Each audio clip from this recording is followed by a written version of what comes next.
Good to see everyone today. Just backtracking a little bit on Saturday and then on to the great challenge that will present itself on Saturday. A lot of areas to improve on. A lot of the things we spoke about in the post-game press conference.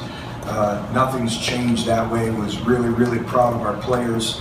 The effort, the mentality, the never quit mantra. What can I say? There's not very many teams in the country that can go on the road and play an opponent like that in that type of environment, the 8th ranked team in the country, turn the football over, have some penalties, and get the game into overtime and have an opportunity to win the football game. I think that speaks volumes, but a lot of lessons learned, a lot of things to improve on. When you look at it, just stepping back, way too many explosive plays. We do a great job. I believe they have 40 or 41 carries for a little over 100 yards, and then we give up 9 carries that leads to 250 yards of rushing.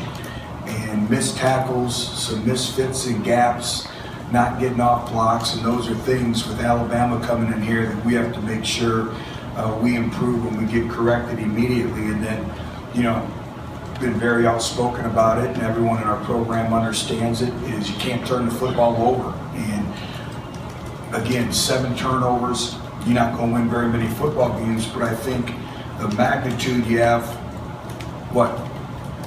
just about 700 yards of total offense, 35 points, and you turn the football over on the +7, the +2, the +6, the +39, the +39. Those are all scoring positions. If you just score half, 50%, it's going to give you an opportunity to win the football game. Then we turn the ball over in their territory in the -26 and the -22, and you have to give them credit as well. They've been doing that all year. They've led the SEC in creating turnovers in the red zone, and they've done a good job with that. And I give them credit, but for us, we have to look what we can control, and those are things that we can control. And everyone talks about the fast start of the turnovers, and I think that's a byproduct of it, and it's not a lack of want. I think sometimes when I looked at the turnovers, it's individuals fighting for extra yards, it's individuals trying to make plays.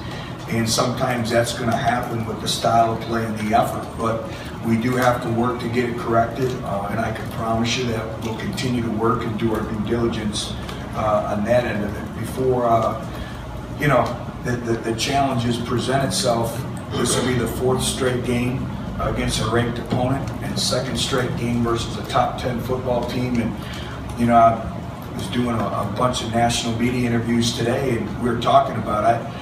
I would challenge anybody in the country with the schedule that we've had, not just this year, but the last few years. But again, 4th straight game versus a ranked opponent, 2nd straight versus a top 10 opponent. And we played the number 8 team and now the number 1 team. And they're very deserving of that number 1 ranking. When I say complete, I say complete. We'll talk about them in a minute. The last thing I kind of wanted to follow up and address, so we're all on the same page here, is the status of Jaylen Reeves-Maybin, okay? And Jaylen Reeves-Maybin is still looking at some different options for what avenues he wants to pursue. And he has all the time that he possibly needs to make that decision. I think he's earned that right. And I understand, I respect your jobs, and we all have jobs to do, but I'd also ask you to be a father and let this individual, let this young man determine what he wants to do. And we've talked about him, we talk about it all the time, and again, there needs to be no more tweets, there needs to be no more discussions about it. You'll have children one day, and I hope that you respect that, because Jaylen Reeves-Maybin has earned that right and deserves that right to make a decision when he feels it's appropriate for him. So moving into Alabama, number 1 team in the country, what can I say? 18-game winning streak. 8 consecutive games where they've scored a non-offensive touchdown, so they're finding ways to score points via special teams, via defense, it doesn't matter. Explosive on offense, playmakers all over, big imposing offensive line. They've done a great job of protecting Hurts, and Hurts has done a tremendous job of really managing their offense. His running ability adds a whole nother element to their offense, and then 12th in the country in total defense, number one in fewest yards rushing. I think this is the best Alabama team we've faced since we've been here. It's the best secondary in terms of where we concern ourselves of any Alabama team we've faced since we've been here. And they've all been very, very talented, and not to take away anything from those teams, but a lot of respect for Coach Saban, a lot of respect for what's going on there, their discipline.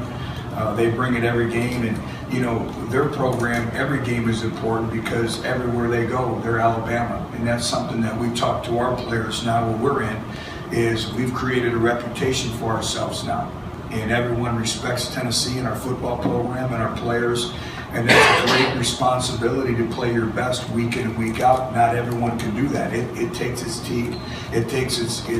toll on you from a mental fatigue standpoint with all that. And Alabama does it with the best of anyone I've ever seen, and that's a tribute to what they built in Tuscaloosa. So I'll answer any questions you may have.